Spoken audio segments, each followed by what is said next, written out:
جو مرضی کر لو. ان کے ساتھ اقوام متحدہ کے سیکرٹری جنرل صاحب اگر ایک ایک گھر میں بھی جائیں لوگ ان پہ یقین نہیں کریں گے.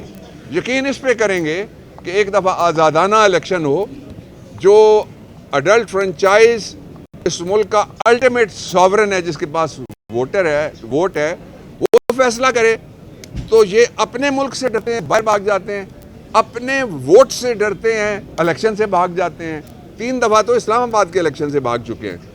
تو میں آخری بات جو کہنا چاہ رہا تھا وہ یہ ہے کہ اس وقت جو پاکستان کے اندر صحیح معنوں میں, اگر لوگ تو کہتے ہیں نا کہ دس از اے بنانا اسٹیٹ, دس از اے پولیس اسٹیٹ, بنانا کی اسٹیج سے گزر گئی ہے.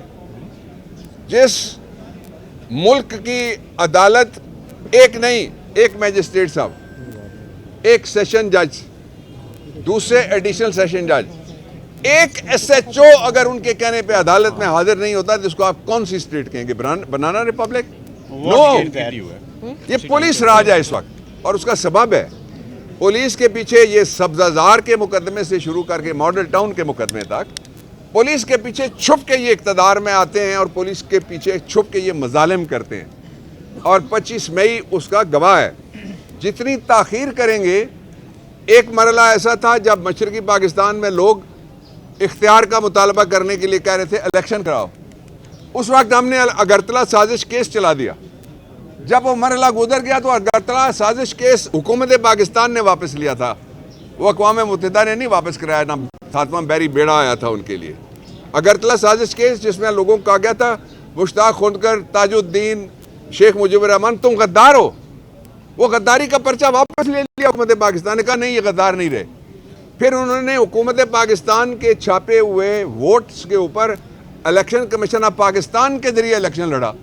جب الیکشن میں وہ جیت گئے تو پھر ان کو خیال آیا کہ ہم اپنی مرضی کی بھی گورنمنٹ بنا سکتے ہیں. اور مرضی کی گورنمنٹ بنانے کے بعد پھر جب ان سے مذاکرات کا مرحلہ آیا, اس کو سیالہ میں رکھا گیا, تو اس وقت وہ ٹائم ہی گزر چکا تھا جب کوئی ہم صورتحال سنبھال سکتے تھے. پاکستان, اس کی معیشت ہاتھوں سے پھسل گئی ہے. پاکستان کی سیکیورٹی ہاتھوں سے پھسل رہی ہے, اور پاکستان کا عالمی چہرہ ہاتھوں سے پھسل چکا ہے. اور جو پاکستان کے لوگوں کی امید ہے پاکستان کے بارے میں اور آئین کے بارے میں اور نظام عدل و انصاف کے بارے میں, وہ ہاتھوں سے پھسل رہی ہے. اس وقت جس کو میں نے کہا کہ جس کا راج ہے پولیس, اس کو لوگ اپنا محافظ نہیں سمجھتے. یہاں جتنے کھڑے ہیں کوئی بھی محافظ نہیں کہے گا, وہ سب اس کو اپنا ولن سمجھتے ہیں. اس لیے کہ ان کو پچ کیا گیا لوگوں کے سامنے کہ آپ نے مارنا ہے. 25 مئی کو اس کام کا آغاز ہوا تھا.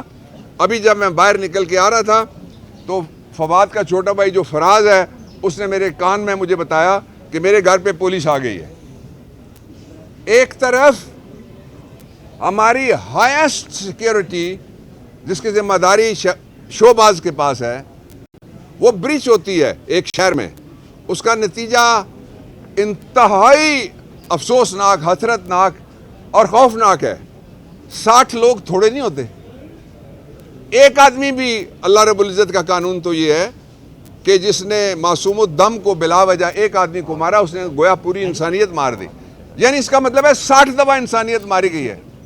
شرم آنی چاہیے ایسے حکمرانوں کو جنہوں نے ساری پولیس, لا انفورسمنٹ ایجنسیز, ساری ریاست کو, پاکستان تحریک انصاف, اس کے ہمدردوں یا اس کے حامیوں, پاکستان کے میڈیا اور پاکستان کے جو آزاد جرنلسٹ ہیں, جو آزاد جرنلسٹ ہیں, ان کے پیچھے لگایا ہوا ہے.